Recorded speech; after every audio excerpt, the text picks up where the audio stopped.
Already हम लोगों ने पढ़ लिया कि ह्यूमन राइट्स क्या होता है। वहां पर हमने बताया कि ह्यूमन राइट्स बेसिकली अगर देखा जाए तो इंडिविजुअल के राइट से जुड़ जाता है। अगर देखा जाए ह्यूमन राइट्स तो जो हमने बताया था ह्यूमन राइट्स का डेफिनेशन हम लोग पढ़ लिए, ह्यूमन राइट्स का बेसिक कॉन्सेप्ट भी पढ़ लिए।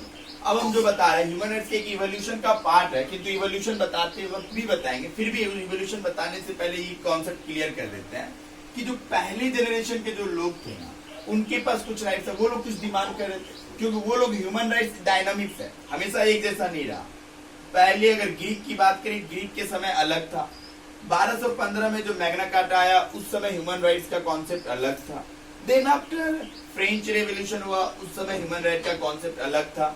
फिर उसके बाद धीरे धीरे जैसे जैसे समाज का विस्तार विकास हुआ, ह्यूमन राइट्स का कॉन्सेप्ट भी डायनामिक्स होते गया, चेंज होते गया। ठीक पहले जनरेशन के जो लोग हैं उनके लिए सिविल और पॉलिटिकल राइट्स ही ह्यूमन राइट है।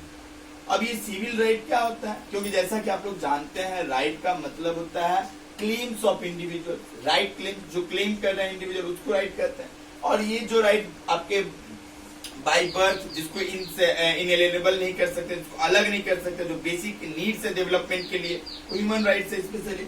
तो ये सब तो पढ़ चुके हैं। तो ये जो सिविल एंड पॉलिटिकल राइट्स का माने क्या होता है, सिविल माने क्या, जीने का अधिकार, राइट टू लाइफ है, पर्सनल लिबर्टी है। पॉलिटिकल राइट का मतलब आपको फ्रीडम, राइट टू फ्रीडम दिया गया, पार्टिसिपेट कर सकते हैं, अपने गवर्नमेंट को चूज कर सकते हैं, इस तरह के राइट को पॉलिटिकल राइट्स कहते हैं।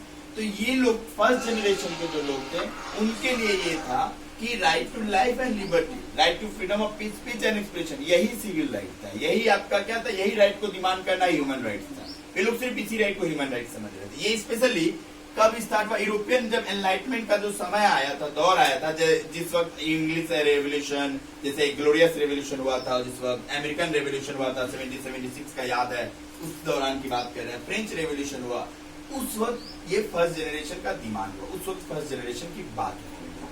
देन आफ्टर ये फर्स्ट जनरेशन जब फुलफिल होता है, इसके बाद हम लोग अब जाते हैं सेकेंड जनरेशन। जब ये चाहिदा हमारा पूरा होता है सिविल एंड पॉलिटिकल राइट, तब हम आगे आते हैं economic, social and cultural rights की बात करने लगते हैं। जब तक हमें सिविल राइट टू लाइफ ही अगर ना रहे तो हम कैसे इकोनॉमिक राइट की कल्पना कर सकते हैं।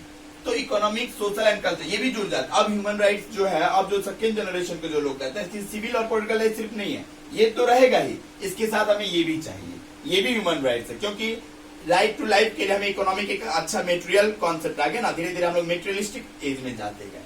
तो यहाँ पर राइट टू वर्क, हमें काम नहीं करेंगे तो खाएंगे क्या, खाएंगे नहीं तो जिएंगे कैसे, तो राइट टू लाइफ तो बेकार हो जाएगा अगर राइट टू वर्क ही नहीं मिले।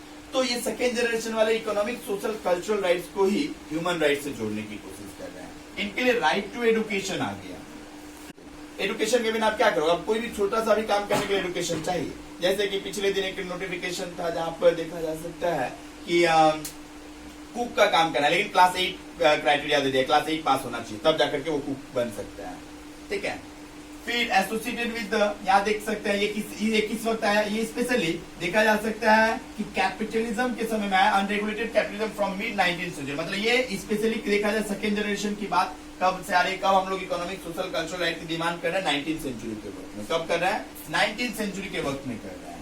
देन आफ्टर सेकेंड जनरेशन ये जब हो गया, civil, political rights, economic, social, cultural rights जब हो गया, अब हम थर्ड जनरेशन की ओर गए, जो अब थोड़ा सा और डायनामिक्स है। ये अब जो थर्ड जनरेशन एट प्रेजेंट जो देख रहे हैं, हम लोग थर्ड जनरेशन की ओर जा रहे हैं। बहुत सारे सोसाइटी आज भी थर्ड जनरेशन की ओर नहीं जा पाए, लेकिन अभी भी हम लोग मूव कर रहे हैं।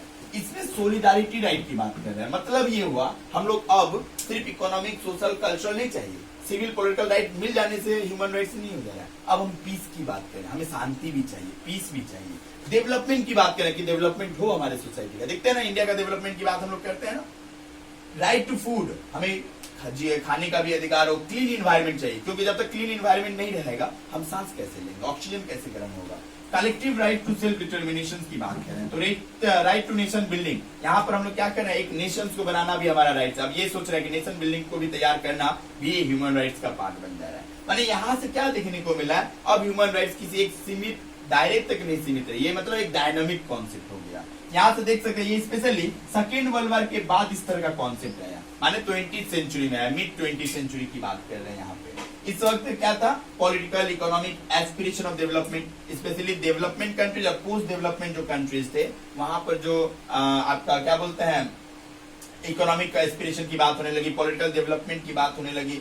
ये जो कॉन्सेप्ट है स्पेशली इन्वायरमेंट के साथ जुड़ जाता है। आज के जो समय है ये अब हम ह्यूमन राइट्स में सिर्फ और सिर्फ civil, political, economic, social, cultural right की बात नहीं कर, अब हम इन्वायरमेंट की बात कर रहे हैं कि हमें एक प्योर इन्वायरमेंट चाहिए। इसलिए इन्वायरमेंट को लेकर बहुत सारे मीटिंग हो रहे हैं, क्लाइमेट चेंज के ऊपर बात हो रही है, अब हमें ओजोन डिप्लेशन की बात हो रही है, कार्बन इमिशंस की बात हो रही है, ठीक है। इन सारी चीजों से समझना है अब ह्यूमन राइट डायनामिक हो गया। ये तो हमने इवोल्यूशन का एक छोटा सा पोर्शन बताया, लेकिन इवोल्यूशन में भी स्टार्ट करेंगे, जब इवोल्यूशन स्टार्ट करेंगे वहां पर भी ये पोर्शन है, किंतु वहां पर बताने से पहले हमने बेसिक कॉन्सेप्ट में ऑलरेडी इसको क्लियर कर दिए, ठीक है।